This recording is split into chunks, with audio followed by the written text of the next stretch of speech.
আসন্ন নির্বাচন, দুর্নীতির বিচার এবং ইরানে চলমান যুদ্ধের নানা টানাপোড়েনের মাঝেই মার্কিন প্রেসিডেন্ট ডোনাল্ড ট্রাম্পের সাথে ওয়াশিংটনে বৈঠক করেছেন ইসরায়েলি প্রধানমন্ত্রী বেনিয়ামিন নেতানিয়াহু। মার্কিন রাজনীতির অলি-গলি চেনার বিশেষ দক্ষতাকে সবসময় নিজের রাজনৈতিক ক্যারিয়ারের বড় হাতিয়ার বানিয়েছেন নেতানিয়াহু। এতদিন ইসরায়েলিদের তিনি বুঝিয়েছেন ওয়াশিংটনের সমর্থন আদায় ও দেশটির উপর প্রভাব বজায় রাখতে তাঁর বিকল্প নেই।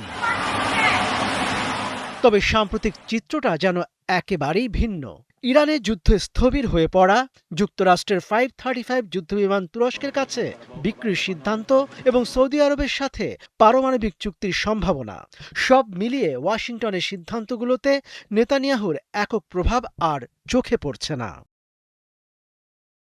এমন পরিস্থিতিতে ওয়াশিংটনে ট্রাম্পের সাথে নেতানিয়াহুর সফরকে মূলত নিজ দেশের রাজনীতিতে জনমত ফেরানোর সুযোগ হিসেবেই দেখছেন বিশ্লেষকরা।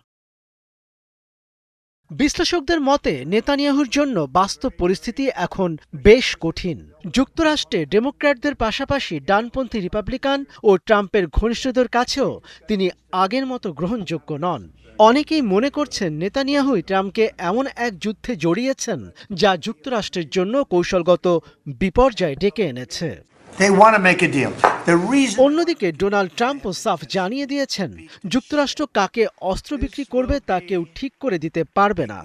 নিরাপত্তা বিশ্লেষকদের মতে যুক্তরাষ্ট্রে এখন নেতানিয়াহুর জনপ্রিয়তায় ধস নেমেছে। প্রকাশ্যে নেতানিয়াহুর প্রশংসা করলেও হয়তো ইসরায়েলকে নতুন নেতৃত্ব খোঁজার পরামর্শ দিয়ে বসবেন বলেও মনে করছেন বিশ্লেষকরা।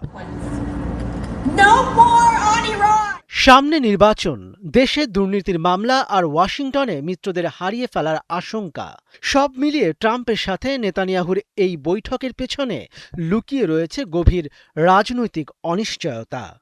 নেতানিয়াহু কি পারবেন তার পুরনো কৌশল দিয়ে রাজনৈতিক ভাগ্য ফেরাতে, নাকি তার সেই শক্তিশালী ট্রাম্প কার্ড এখন আসলেই অকার্যকর? মনিরুজ্জামান বাবু, ৭১।